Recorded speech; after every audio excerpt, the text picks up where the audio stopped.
тууган мекендештер, 24-июль күнү Москва облусундагы ат оюндар комплексинде Евразия мамлекеттеринин ортосундагы ат оюндар спартакиадасы болуп өтөт.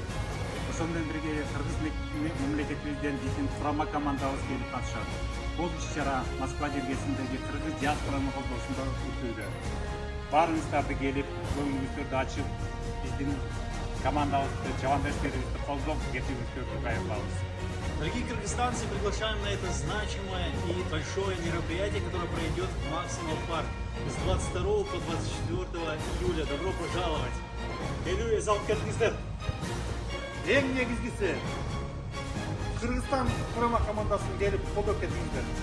Урматтуу мекендештер, мына өзүбүз алыс жерде жүрсөк дагы жүрөгүбүз дайым кыргыз элибизде, жерибизде. Алыста мекенде мына ушул аянтчада 24-июль күнү кыргыздын таада салттын нарттардын бири, маданият оюндар бири, ат оюндардын бири ушул жерде мынакей эрең иш болот. Кыргыз күрөш өтөт, урматтуу туугандар.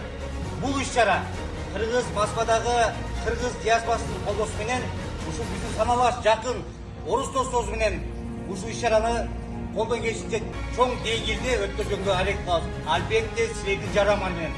Ошондо урматтуу туугандар, 24-июль күнү мына ушул жерге келип эс алып, жакшы бир эс алып ойноп кетиңиздер. Урматыбыз менен Москвадагы кыргыз